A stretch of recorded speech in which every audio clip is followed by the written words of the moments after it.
Hello, Iron Will Collective. Welcome to this week's episode of the Iron Will Collective podcast. I'm Elliot. I had an ingrown hair on my dick. This is John, and we are joined today by our good friends Morgan and Hawys from the UK. Welcome Good back, evening. guys. Hello. Thank you. Thank you for having us again. It's It's lovely to absolutely be our back. pleasure. You guys are awesome. We had a great time talking last time. I heard from some friends of mine who listened to the podcast last time that they really enjoyed it. So, really glad to have you guys back. Great, let's do it. Let's have another go. All right. Awesome. So, John, would you like to start us off here? All right. Well, let's see. Let's just get right into it, guys. I mean, prior to recording, we had gone over a couple of questions that you guys received on your Instagram, and the one that struck me as pretty interesting was the one on Morgan's Instagram. So the one referring to the meat, dairy, and acne problems. Because I have a little bit of personal experience with this type of stuff, but I'd love to hear your perspective on it. For sure. So, it was a question from a friend of mine who works in the local Tesco. You know who you are, my friend. Hello there. He asked, is there any correlation between meat and dairy consumption and acne? Speaking for myself, I suffered terrible with acne when I was younger. I don't know when it really started or why it started, but when it did, I could very much attribute dairy consumption to its aggravation. And mitigating my dairy consumption would make it better. But back in the bro days where I was on that, is it Go Mad, gallon of milk a day? I was on that, like every post-workout, every workout, I'd have like a gallon of chocolate milk. Dang. And because it's gonna make me grow, isn't it? Yes, Sounds because delicious. it says so. Yeah. Oh, it was really good. It was really good.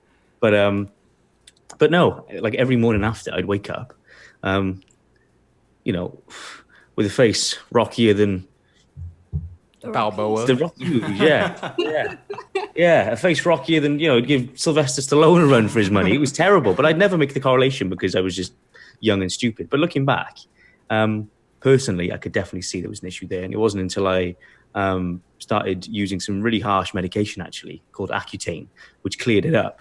Doesn't that come with some pretty noteworthy side effects? Yes, there've been quite a few documented cases of perhaps side effect induced suicides, which is quite unpleasant. But I think on most medications they list everything down to the you might commit suicide. I'm not sure whether there's a correlation at all, but it was some quite harsh medication for sure.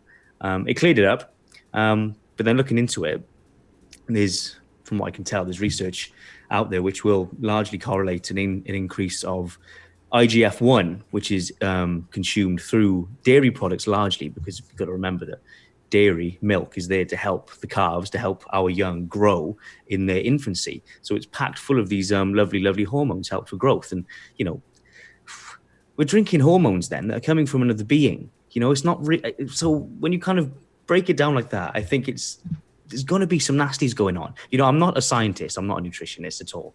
But speaking anecdotally, speaking from what I've seen and what I've read, there is a large correlation between dairy intake, for sure. I'm not sure about meat or eggs, but dairy is definitely one which seems to crop up a fair few times online in the studies as there being quite a strong correlation. So for this individual who works in Tesco, hello, I would very much recommend you start removing foods incrementally from your diet. Don't kind of just cut it all out at once, because then you don't really have an answer.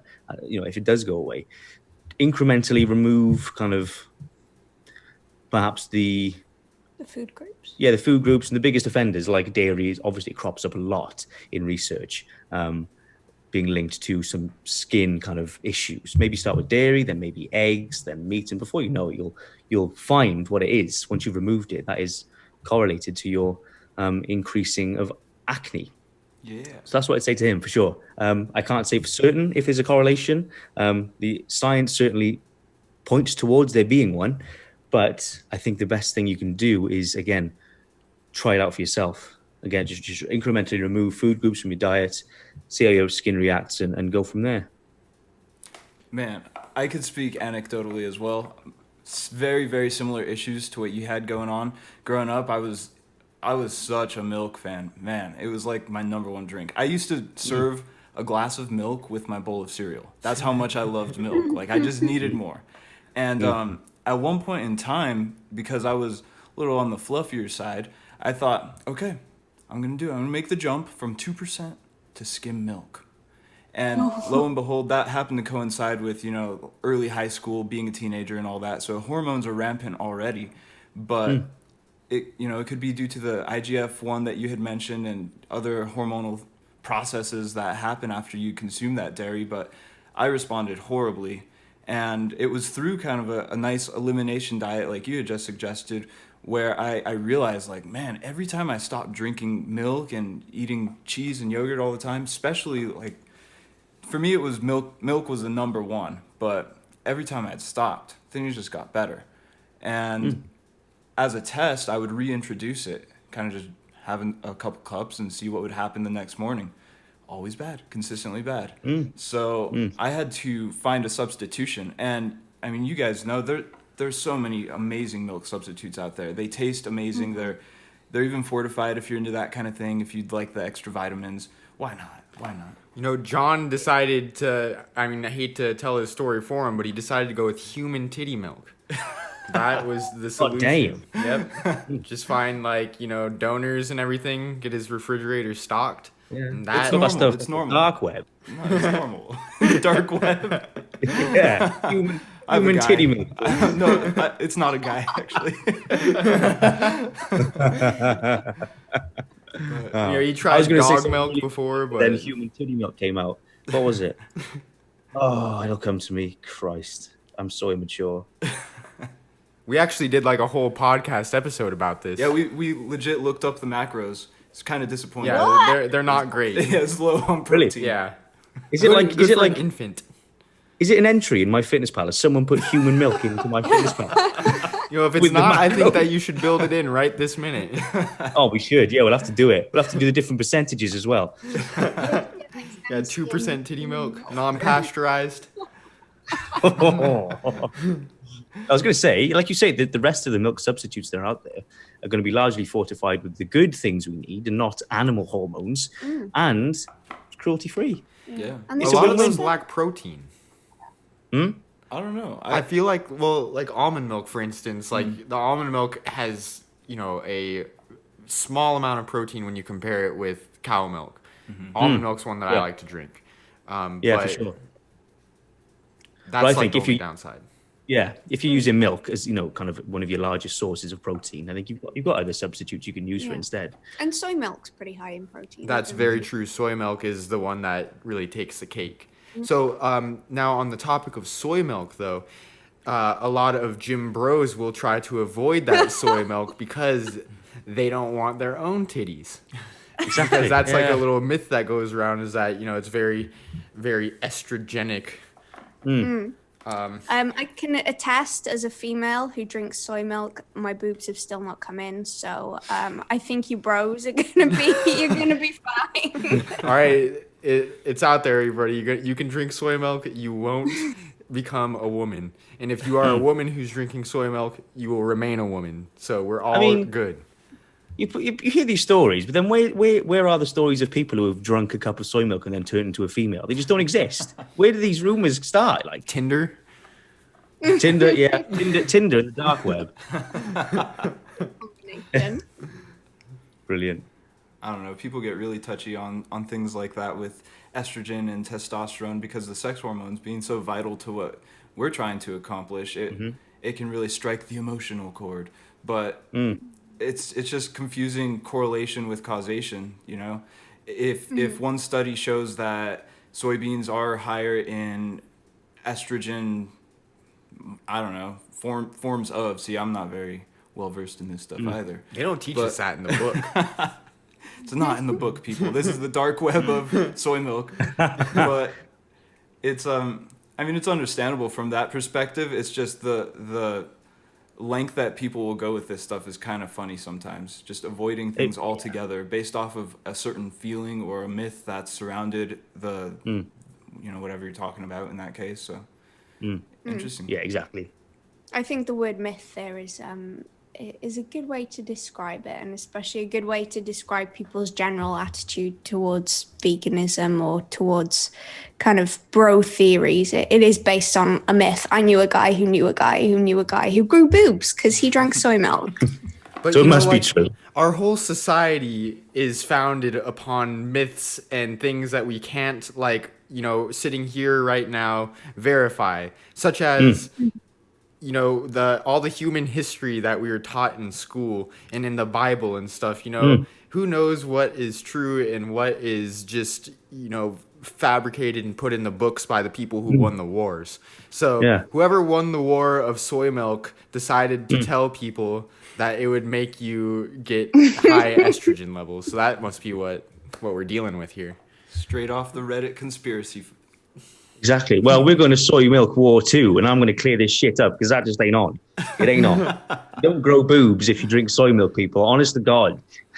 Well, all right, that's really, really good because I have been researching some vegan recipes and some snacks that you can do because I've been really wanting to do like a vegan week just to try it to see because I know I can do it, and the biggest struggle was convincing my girlfriend to do it because I brought it up with her and she almost bit my head off the first time and then she came around and she's like, okay, I'll give it a try. So, which is awesome, and we really want to do that, starting with something like your black bean burgers. But soybeans have like far and away the most protein density of any of the legumes or anything like or anything really that I see. So I would like to include them in my diet. So I would like to have all of these inaccuracies ironed out. Because if I grow tits, I'm blaming you guys. Yeah. Simple as that. We're setting you up on purpose. We're absolutely setting you up on purpose Yeah, here. this is it. Iron Will's downfall. Actually, this might be our claim to fame. They'd be like, these sexy man hunks with titties, good for all genders. Everybody likes them. Yeah, look at what you can do with soy milk. You can go these big ass titties. You can sell them on the dark web. You can get them on Tinder. All right, well, I don't think we're going to top this little portion of the conversation, so we might as well just pack it in now, unless you guys have anything else you want to say. Oh no, I'm good. No, We'll let's leave roll it with at it. boobs. All right, well, you know what, Iron Will Collective fans, you're out of luck because we're going to continue the conversation because we only have a finite amount of time to speak with our friends here. Actually, we really don't. We could talk with you guys anytime. We could record podcasts with you as often as we possibly want to. But We'd love to. But let's keep it going. And something that I wanted to mention while it's on the tip of my tongue was the fact that Morgan is a firefighter in Wales, and he was mentioning that in one of his Instagram posts that he put up today here on Thursday, the 16th.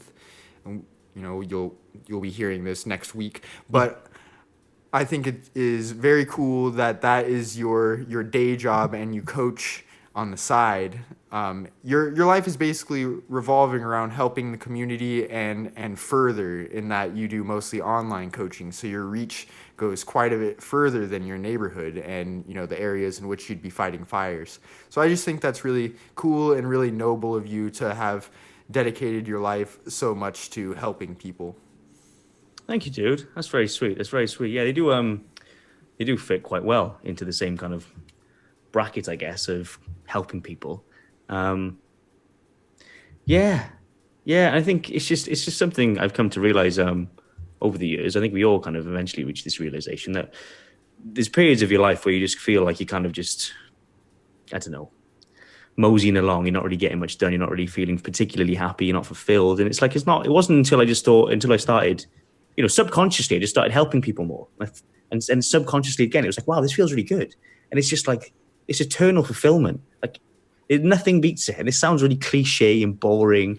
And it sounds like I'm trying to sell myself. But just helping people that's what life's about, man. It really is. And the more you do it, the more you realize that it's just never-ending fulfillment. So if like anyone listening, if you're like having a hard time, don't know what to do in life, don't know where to go, it's getting really philosophical here, Jesus. But just just start helping people. Start helping people. You'll find what you're good at when it comes to helping people, and you can start helping people more in that certain way. Like, I can't help people play golf because I hate golf. I can help people get in shape and adopt a plant-based diet, and sometimes, squirt fire at a burning building. You squirt fire at the building? You're lighting. You're an arsonist, not a firefighter. I had this all mixed up. Oh God, the secret's out. Yeah, that's how I'm in the job. Well, there's a thing like arsonists. They oftentimes will be firefighters because they want to watch the thing burn. So it makes a lot of sense now. Yeah. Woo. No, it's very, very. Sorry, but for the listeners, off. I've just put my t-shirt off because it's very warm in my house. No, very curiously, actually, there's a branch in the fire service. They're like a retained firefighter, whereby they work from home. They respond to a pager, mine somewhere. And for the longest of time, in brigades across the UK, they were paid on a per call basis. So unless calls came in, they wouldn't get paid. So what you found was retained firefighters would go out and start lighting fires. They'd call them in. Oh my God, look, there's a fire. Then they jump on the truck, go put the fire out, and they'd be pocketing good cash because they were catching on to it. God, the more fires we call in, the more we get paid. They were setting up like these structures, like you go over there, and then I'll go over here like half hour later. We'll call it in at these separate times, and then it was manic for a little while. That's crazy. Oh my God. But I totally believe it. Wow. Well, I know it's very warm. It's very warm in here. Sorry, I know you're. Well, no, we are. I mean, I feel bad for the listeners because they don't get to see you with your shirt off. But again, the traps are just blasting. Oh, thank you, dude. You're welcome. Yeah, that's you know Hawys how is I've so lucky. I've intentionally hidden my nipples below the webcam. Well, yeah, we'd have to censor them anyways because we'd get too excited. Well, the soy breasts would be hanging large and free otherwise. So it's all coming together now. We're coming full circle. yep. It is. But yeah, no, it's thank you for bringing that up because I love my job and I love having the time then outside of the job to help people further with the coaching as well. So thank you for bringing it up. You're welcome. Well, I think you're incredibly fortunate, one, to love your job because that's a situation. A lot of people hate their jobs and hate waking up and going to work every day. I've been there. John's been there. I'm sure you guys have been there at some point as well. Mm-hmm. And another thing I wanted to say is that, the good energy that you're putting out into the world, helping people, that's going to come back around and that's going to benefit you. So I think, you're living right. So Hawys. And likewise to yourself. Thank you. I mean, we're trying over here. We're grinding, and we ain't no firefighters, but we do arson. So we might as well be firefighters. So. Oh yeah, you're setting IG on fire on a daily basis. So yeah, you could say that. Best watch out. But I wanted to ask Hawys. I know that you do some coaching as well. Do you have a day job like Morgan does? I do. What do you do? Yeah, so my day job is a little bit more full-time than 4 days on, 4 days off, sat next to me. But I work 5 days a week. I work for the local authority, so it's like a regular 9 to 5. I work in their communications team. So it's pretty much what I do in my own time, which is social media, talking to people, communicating with people. And yeah, that's what I do round the clock. I suppose in a way I help people. People have their bins missed on their collection and I direct them to the correct form, if you call that help. Your position is, you wouldn't have a position if it wasn't necessary. So you certainly are helping people. Exactly, yeah. But unfortunately, it's not quite on the level of firefighter. But that's where the coaching has now come in. So I've been doing that for a couple of months now. And the past couple of weeks, I've taken on my first paying clients, which is very exciting. I'm super psyched about that. But yeah, I suppose it's my way of doing the helping thing. I've always known I wanted to do like a little side hustle with fitness. It was just kind of finding what it was I wanted to do. And then met Morgan. Morgan started coaching me. And then I thought, well, I'll give this coaching thing a go. And so far, so good. But you raise a good point. You said it's not on the level of fire service. Like you said, it wouldn't be a position if people didn't need help in that department. If it wasn't a factor with which you can offer your service, it wouldn't. So you can't compare. I like, jobs appreciate like the that. humility, but yeah, you're totally, anybody who's got a job doing whatever is important, and I think the most important thing is that if you personally enjoy what you're doing, because again, you're the Oh one who's yeah, going to be sure. having to wake up and go there 9 to 5 every day. So if you hated doing it, then yeah, maybe it wouldn't be so great. Maybe you wouldn't be delivering the quality of help that the people would be looking for. But that can go for anyone's position. But again, I think it's really cool that you're getting more serious with your coaching and you're starting to ramp that up, because Yeah. I really think that personally, with what I learn in the fitness and nutrition side of things, me knowing it is one thing, but being able to communicate that with other people who need to know it or who would like to know it, that is where it goes to the whole other level of importance and fulfillment in your life.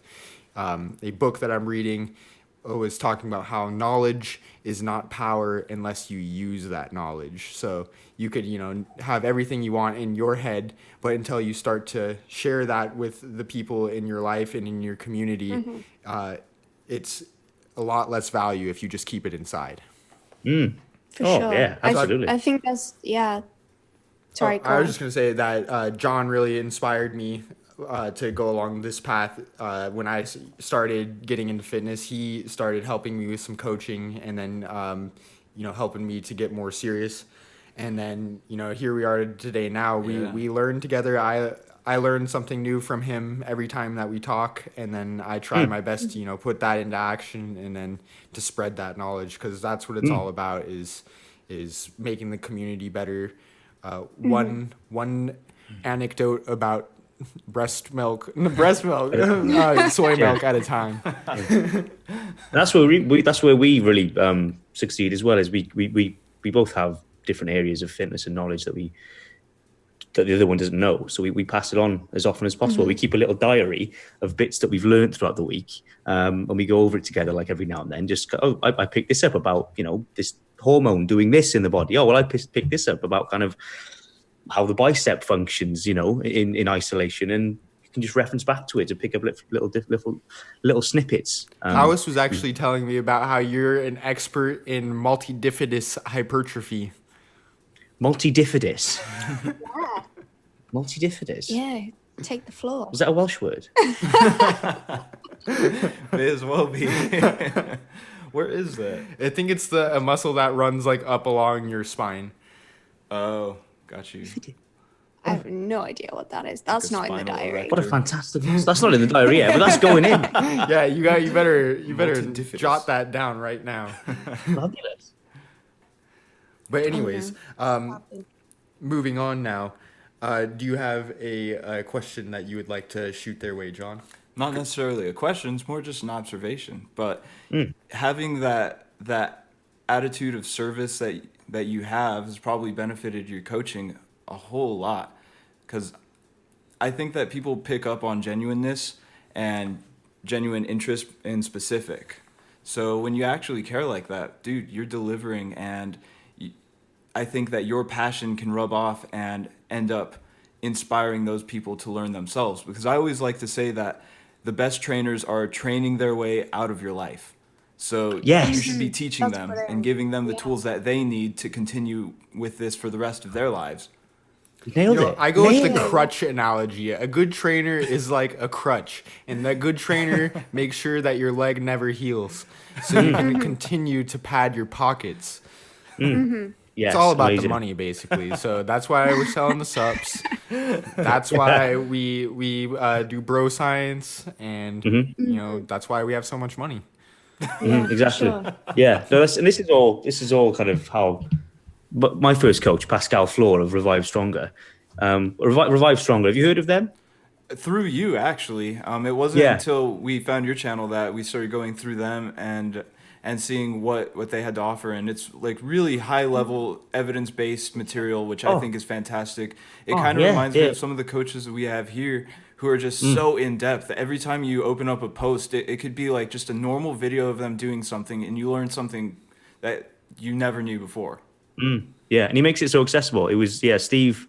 It was just Steve and Pascal, I believe, when I started working with them. But they've expanded out now, and they've got Jess and Harry and Ryan. Anyone else? I don't want to do them a disservice. I think that's it. If I've missed out any coaches, I do apologize. But no, they're like the top coaching biz in the UK, I'd say, in terms of the quality they pump out and the results they get and how they coach their people, because that's what separates, like you say, a good coach from someone who's not a coach. Because you're not a coach, like you say, unless you pass on knowledge, unless you ready someone for them to go it alone when the time comes. And that's exactly what they did for me. That's what they started doing for me before I even started working with Pascal, just through looking at their content. I'd already started applying like kind of progressive overload and reps in reserve and kind of different fatigue management strategies and all the different levels you need to be kind of successful and competent in your training. I was already applying just through looking at their Instagram. And then you take the plunge, then you start working with them, and they like you say, they apply it to you in a way which you can then apply for yourself. After maybe a month, if you wanted, you could like work with them for a month and just kind of understand, right, this is what I got to do. You could apply it for the rest of your life, but you stay with them because you build that relationship then with your coach. It's that understanding, it's that kind of accountability, that extra degree of, like you say, it goes beyond just here's a plan, see you in 4 weeks. It's passing on the knowledge and building that relationship first and foremost, I'd say. So I want to say, I mean, I'm sure that the cost of the coaching with them was somewhat significant, because fitness coaching in general, I mean, it's hard to find a trainer that's going to charge, less than like, $50 an hour for here in America, at least, for in-person training. And then, it varies for online coaching, but it's typically pretty expensive. But in my opinion, I think people should look at that as really an investment in themselves, because to pay for knowledge and to pay for the ability to, it's basically a cheat code, so you don't have to go through all the trial and error on yourself. Yeah. I think that convincing people that it's worth it to spend that money it should be easy, because if you're serious about wanting to make strides in your athleticism or your aesthetics and generally improving your health, I don't think sparing costs in monetary value should be something you consider when the result of it could mean a longer, higher quality life. Life-changing investment. I wouldn't be here right now had I not invested in Revive Stronger. I wouldn't be helping the people I am right now had I not invested in Revive Stronger. Like you say, it is that. It's an investment. Everyone should have a coach in no matter what area of life you want to succeed in. I've just invested in kind of Harry Facey. He kind of produced the content and the video, and he's helped me in the past kind of couple of months to really push out what I'm trying to deliver. And I couldn't have even scratched what he's prepared for me and what he's done for me and what in the direction he's pointed me in alone. Not in this year, not in 5 years, probably not in 10 years would I've gotten to that quality of which he's offered me in a few months. It was an investment for sure, but it's going to pay off in the long run. So, people listening, if you want to get better at something, screw T-Nation, screw bodybuilding.com, all the contradictory articles in the world, you'll be trawling through them for years. Invest in a coach. Invest in someone you trust. Books are good too. I think never spare any money when it comes to purchasing a educational book. Like if you think you want it, buy it and read it, and do your best to learn the content, because it's certainly worth it in my opinion. Like you said, it is literally, it's life's cheat code. It is. Find someone who's done it already and someone who's good at it, and there you go. That's it. Magic. You'll be armed for the rest of your life then. And I'm sure anyone who's had a coach and had a successful experience with them will say the exact same thing. I'm glad I invested in a coach. And they'll say investment, because that's not what it is. It's not, I'm glad I bought a coach. It's glad I invested in a coach. Well, exactly. And this is something that with, building personally my fitness business, I'm, at least a year behind John, and that he's got, clients and he's rolling along, and we've got, all this COVID, crap to deal with here as well. You know, all the red tape that comes along with that. That's just an obstacle. It's not impassable. But I just think that, you know, learning more and more ways to convince people to value education and to value their health is super important, and now more than ever with the health issues that are so rampant in developed countries. I think that, like you said, everybody could benefit from either having a coach, having some sort of mentor, whether it be an author they've never met that they like the books and they read them all, or having someone like an online coach that they can, you know, chat with remotely, that they can do on an affordable basis. I think it's totally worth it that everybody gets on board and just tries to make incremental improvements in their life over time, because if they don't, then they can end up easily being the person that is unhealthy, fat, hurting all the time, working a job they hate, coming home, watching TV, and then rinse, repeat that every day. Vicious cycle. Yeah, that's no way to live, in my opinion. No. John loves it. That's what John does. I can tell. Yeah, I don't know what you guys are talking about. Just trashing my lifestyle right now. I'm gonna try this shit out, man. I'm a sloth. But That's probably why you wanted to do it as well, and why you've Yeah, started coaching your for friends, sure. Is friends, your clients. It's that kind of cascade of knowledge, isn't it? You know, it's what can I teach you that I've just learned? How can we make this into a lifestyle? I think there's something about having the support there as well. A lot of people that I'm coaching now, they don't have anyone around them who's into fitness. You know, this is completely new to them. You know, who do you talk to if you've got no one around you who is into the same thing as you? Well, your coach. You know, you're not just learning, you're being supported all the time. And the thing that I say is, you know, I'm there for you as much as you need me to be. If you want to text me every hour, then I'm happy for you to do that. If you only want to speak to me once a week, then that's fine too. But this is much as my journey as it is your journey, you know, and we're on it together. So I think there's something to be said for I mean, it sounds awful, paying for support, but I guess it is in the same way that you pay for a therapist or something, is having someone there for you. But yeah, you have to understand that the person giving the information, they need to be able to clothe and house and feed themselves too. And I think that, you know, paying someone for a service like that is a lot better than, you know, I don't know, tipping the cashier at McDonald's. I don't think people tip anybody at McDonald's, but you know, that's not to say that not trashing on working a fast food job or anything like that, because again, that's like, you know, someone needs to work that position, but the value that you bring to someone's life is worth the money. And in my experience, I've kind of started similarly to you, where when I decided that I wanted to start coaching, I just started inviting all of my friends. I was like, hey, do you guys want to get into fitness? Do you guys want to learn about lifting weights? Come through. Come to my house. I'll start to teach you, and we'll get down with it. I'm like, you guys don't need to pay me or anything like that. I just want to help you. And then in just realizing you guys coming here, you're helping me gain experience. So it's a win-win for everybody. But guess what? A lot of those people would still pay me. And people truly appreciate it. Well, that's the situation you found yourself in recently. Yeah. So I took on someone for free, someone who I'd actually only met through Instagram, but, you know, straight away we hit it off. We got along really well, and we had lots of kind of common ground. She's vegan. She'd been through a lot of things that I'd been through, and I just kind of took the plunge and said, well, look, I'm looking at starting to coach people. You're amazing. We get on brilliantly.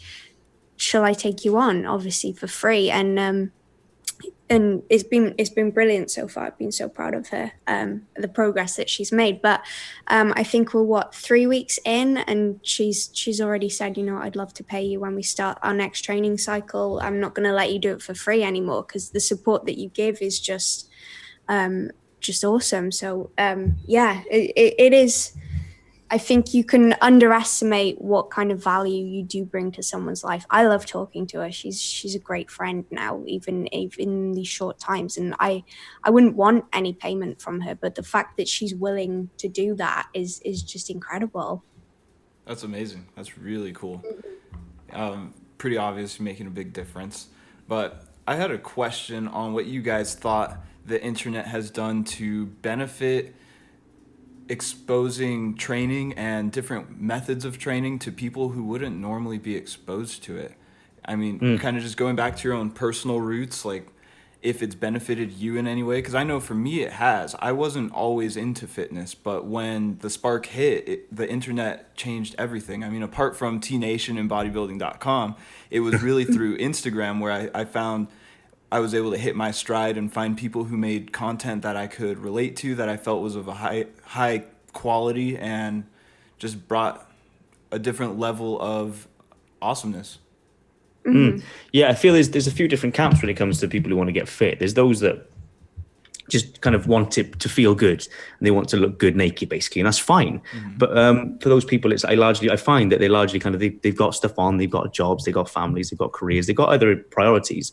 They haven't got the time to invest into researching the behind the scenes and the know-how and the nutrition and how it all goes hand in hand. And that's fine, you know. If you just want to look good, but you want a structure on how to get there, I think that's where a lot of people benefit from coaching. It's just to be told what to do and just know that if you adhere to it, fine. I've got some clients who don't give a shit about how it works, you know, what goes into it behind the scenes, you know, how we progressively overload, why we deload, etc. They just want to get results, and that's fine. I've got some clients who I'm voice messaging all the time because they just want to know more. They're like, how does it work? But why does this work? And it's great. And I think the exposure we have with social media now can perhaps make things worse depending on which camp you're in. If you're in this camp whereby you just want to look jacked, you want to look good naked, the answers are probably getting a little even more dispersed into the internet kind of ether. Actually, it's simple. The answer is soy milk. Or Soy rich milk, pea. yeah. soy milk. How long was his arm workout? 18-hour arm workout, was it? Rich Piana's soy milk arm workout? Mate, rest in peace, Rich Piana. He was a boy. I love the dude. But no, I think, there's, depending on which camp you're in, it can be of benefit or of detriment. Like for myself, I loved kind of, why does it work? You know, I don't want to just get results. Why? How? How can I make it better?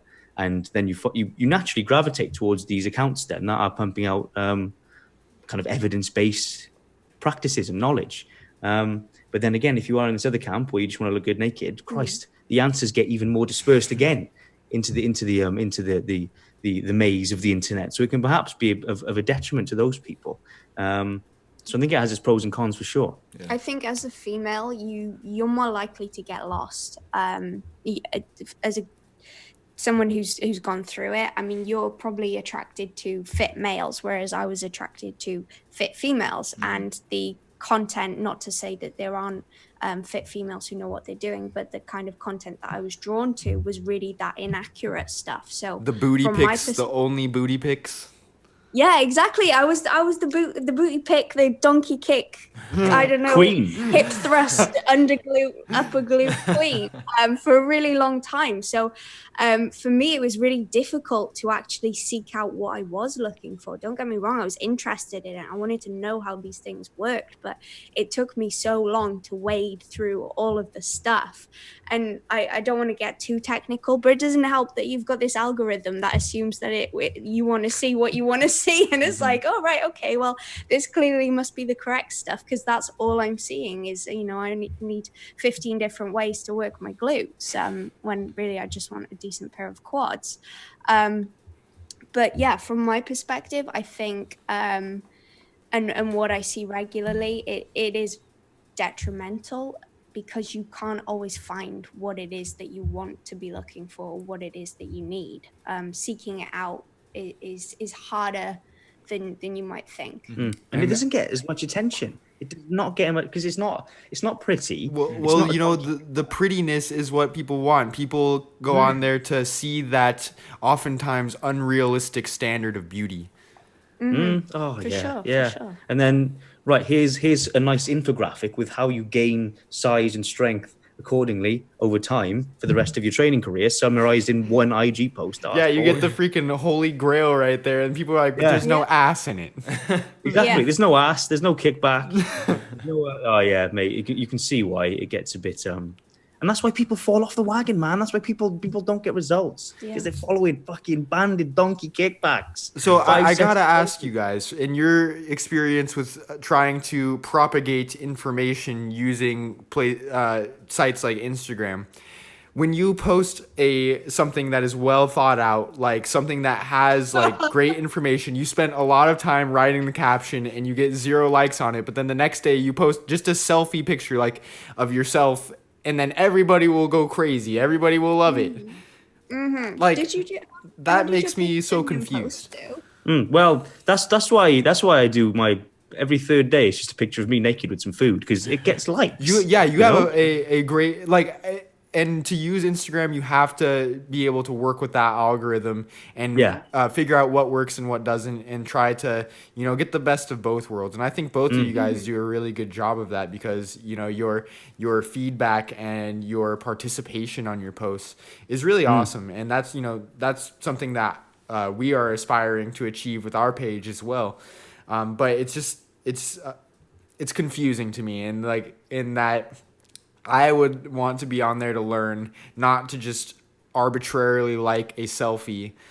But everybody, or most people rather, don't seem to feel the same way. Yeah, I think it's the minority is kind of our camp, whereby we want to use it for information, maybe 90% information, 10% kind of donkey kickbacks, whatever your ratio is. I think for us, it is largely how do I increase my knowledge base? And it's difficult, like you say.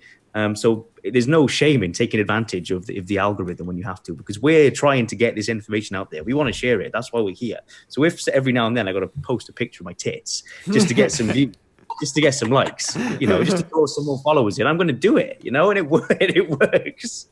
I feel terrible admitting it, but it works. Oh, well, but keep doing it, because like you said, it's for a good cause. It's in order to increase your net that you're casting of people that are going to potentially be seeing this. So you're not, neither of you guys have pages like the ones that are extremely popular. Like it'll be mostly women that you look through their feed and it is literally all booty pictures that say like they're not going to say anything about even training your glutes or anything. They're just going to be literally like Monday motivation quotes. Picture of my ass. Like, oh, now I'm motivated to go jerk off, like not to go work out. Like, what the heck? You'll be having trouble with that though, with your ingrown hair on your penis, my friend. Yeah, it's out of commission for a while, but it's okay. The secret to gaining muscle is actually getting on the no-fap approach. You got to bottle up all that testosterone. Increase that testosterone, boy. Yep. That's what it's all about. It'll be coming out your eyeballs. It will, yeah. See, I had something important on the tip of my tongue again, and then you started talking about masturbating. This is the Iron Will Collective podcast. We talk about all topics that are important to people. I love talking about all that bathroom stuff. Masturbating, poop, any stuff like that. What was that? I wish I heard both of those, because those are probably funny. Man. No, it is a great source of information. Is Instagram. I'm not sure if you started delving into TikTok yet. Scared. We're like, okay, on one hand, we don't want to have our identities stolen by the Chinese and then end up in a concentration camp. On the other hand, everything, like we've talked about this before, like when we first started doing the social media, we were like, all right, we're making a pledge right now to never get on TikTok, because everything that we've seen on TikTok has been extremely cringeworthy. And I'm sure there are good things out there that you can find on there, but we just haven't, we're too narrow-minded for it right now. I think it is cringeworthy. Just run with it. Be cringeworthy. It'll get you more followers. Are you guys on there? Hey? Are you? I'm trying to get to grips with how whenever I open it up, like you say, it's just cringe fest. I'm like, oh Christ, I'll do this later on. But I think it's about finding your voice. That's something I've adopted more recently with my social media, is to not because people can be boring, especially when it comes to fitness. Just be yourself. Yeah. Because nobody's that boring really on Instagram. I think no one's really that boring in real life. So just be yourself, be daft, be stupid, and you're speaking your voice then. and not, no one else has your voice, and people will come to hear your voice because it's different and it resonates with them. So if you can capitalize with that on TikTok as well, by just being as yourself as you want to be, as cringy as you want to be, God, dude, people are making money off of TikTok, just from being silly. So if you can get that in terms of followers and get the knowledge out there even more by redirecting them to your Instagram and your Twitter and your Facebook, just another string to your bow. Is that the phrase? That's it. So what you're saying is we should make a TikTok and start doing fitness videos where instead of talking about fitness, we just lick a toilet bowl. Yes. Yeah. I would watch We're that. I golden. would pay money to watch that. Yeah. All right. Well, we've got our first Patreon subscriber. Straight over there.